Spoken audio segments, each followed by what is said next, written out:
Lucky Dube was a trailblazer of reggae music in Africa. Embodying more than just musical talent, he represented resilience and activism. His influence crossed cultural and racial lines, earning him admiration globally. His life narrative reflects the unwavering spirit of a man who, despite significant obstacles, leveraged his abilities to improve the world. He encountered censorship during apartheid, a time when record labels viewed reggae as a genre that could only be authentically performed by Jamaicans. Nevertheless, through his messages of unity and stories of daily life, he achieved international success. Sadly, his life was tragically ended on October 18, 2007, when he was shot during a hijacking in Johannesburg, leaving the world to grieve the loss of a musical icon and a strong advocate for justice. In this episode, we will explore the remarkable life of Lucky Dube. Born on August 3, 1964 in Mpumalanga, Lucky's parents separated before he was born. He was raised by his mother, who named him Lucky, believing his birth was a blessing after several unsuccessful pregnancies. He had two siblings, Tandy and Manson. After their mother left to seek work in Johannesburg, their grandmother took care of them. Growing up in poverty, Lucky's grandmother lacked formal employment, and his mother worked as a domestic worker, earning very little. Lucky later moved in with his uncle in Standerton, who struggled with alcoholism and did not treat him well. During this period, he began to engage with music, joining a school choir and attempting to form his own band, though it did not progress far. As a child, Lucky was not particularly fond of school, especially under the oppressive apartheid regime, where many young people did not view education as a means to liberation, as most black individuals were confined to menial jobs regardless of their intelligence.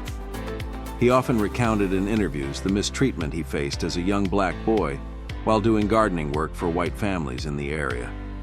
As a young, aspiring musician, Lucky became a member of the Love Brothers, where he played drums, sang, and contributed to backing vocals, doing everything he could to be a part of the group. They performed patanga music, a traditional Zulu genre that was extremely popular in South Africa during the 1970s, particularly in KwaZulu-Natal, KZN. This genre remained significant in KZN, the Eastern Cape, Gauteng, and other regions of the country. Over time, Lucky's remarkable vocal talent became apparent, leading him to pursue a role as the lead singer of his own band, which he named Lucky Dube and the Super Souls. Lucky's shift to reggae began when he performed live, blending freestyle elements into his reggae style. He also covered songs by his favorite artists, including Peter Tosh and Bob Marley, which resonated with his audience. The global climate of oppression faced by black people at the time made roots reggae particularly impactful, offering hope and inspiration, as reggae has always been a form of music that challenges oppression and imperialism. In 1984, he decided to delve into this new genre and released his first reggae album, Rastas Never Die, which sold around 4,000 copies. However, in 1985, the apartheid regime banned the album due to its critical lyrics, including those in the song War and Crime, in an attempt to stifle his anti-apartheid activism. Despite the ban, which often increases a song's popularity, Lucky remained undeterred and continued to perform his reggae songs live. He wrote and produced his second reggae album, Think About the Children, in 1985, which achieved platinum status and solidified his reputation as a prominent reggae artist in South Africa. His breakthrough came in 1987 with the release of the album Slave, named after his band. This album catapulted Lucky to fame in South Africa, selling over 500,000 copies worldwide after a distribution deal with a New Jersey-based record company. It also featured one of South Africa's beloved songs, I've Got You Babe. Over time, the album sold 1 million copies. During this period, Lucky Dube was a significant presence in the music scene. No major festival in South Africa was complete without him. In 1989, he released the album Prison, which achieved double platinum status in South Africa in under a week, leading to his first live performances in Europe and the United States. This album was monumental, featuring popular tracks like Remember Me, which moved many listeners to tears. From 1989 to around 1993, Lucky Dube was one of Africa's top artists, gaining international acclaim. In 1991, he made history as the first African artist to perform at Jamaica's Reggae Sunsplash, the largest reggae festival at the time, sharing the stage with renowned artists like Burning Spear. His captivating performance prompted the audience to call for an encore, a rare feat considering the notoriously hard-to-please Jamaican crowd. He was invited back to perform the following year, demonstrating that even Jamaicans recognized the authenticity of his reggae music. Lucky's music dominated South African radio, initially only on black stations. However, in 1992, his song "Together as One" became the first by a black artist to be played on a white radio station in South Africa. In 1993, he released another album that sold 1 million copies immediately, featuring the hit song "We Are Different Colors But One People." 2 years later, he became the first South African artist to have an album released by Motown. In 1995, he secured a global recording contract with Motown, a significant achievement since the label was known for working exclusively with legendary artists like Lionel Richie, Marvin Gaye, Diana Ross and the Supremes, The Temptations, and Rick James. Being included among these icons was a major milestone for Lucky Dube. As one of the pioneering artists to popularize African radio, Lucky played a significant role in bridging cultural divides within the African diaspora. He amplified Africa's voice and highlighted its culture on the world stage by becoming part of the international reggae scene. Throughout the African continent, Lucky achieved megastar status, often filling stadiums to capacity, with the audiences singing, overpowering the sound system during his performances. Africa resonated deeply with Lucky music, as he addressed the realities faced by people, including ongoing wars, daily oppression, and hunger, issues that many in Africa confront. In Nairobi, for instance, fans were so passionate that they broke down gates to see him. On the evening of October 18, 2007, while Lucky was getting ready to take his children to their cousin's house, 3 suspects were on the streets of Johannesburg looking for a specific car to hijack. One of the suspects, Thabo, had been in Sandton with his wife earlier that day when he received a call that made him appear serious and in a hurry to leave. He later asked his wife to drop him off at Mandela Bridge to meet some people.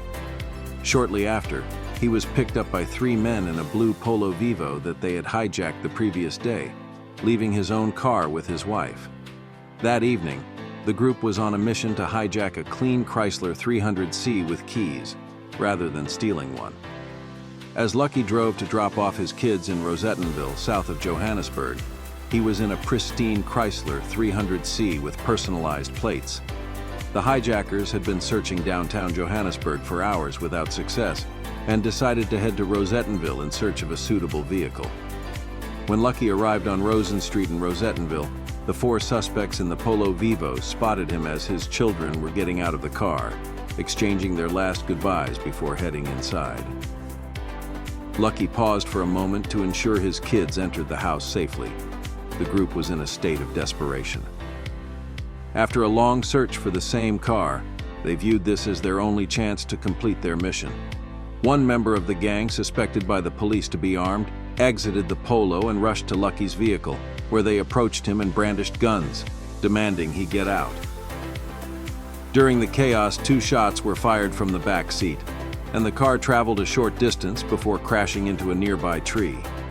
Meanwhile, Lucky's children witnessed the entire event, lying on the ground in fear after the gunfire. Thabo, who remained in the stolen blue Polo, hurried to the scene to find out what had occurred. When he arrived, he touched the top of the vehicle, leaving his fingerprints, and leaned inside, only to discover that the victim had been shot. At that moment, they claimed they did not recognize the victim. After the car collided with the tree and sustained damage, they fled the scene, jumped back into their Polo, and drove away. Shortly after, they went to Thabo's house to swap the car used in the crime. It was unclear what transpired, but the Polo had a dent likely caused during the attempted hijacking. After changing vehicles, they returned to the crime scene to see if anyone would identify them.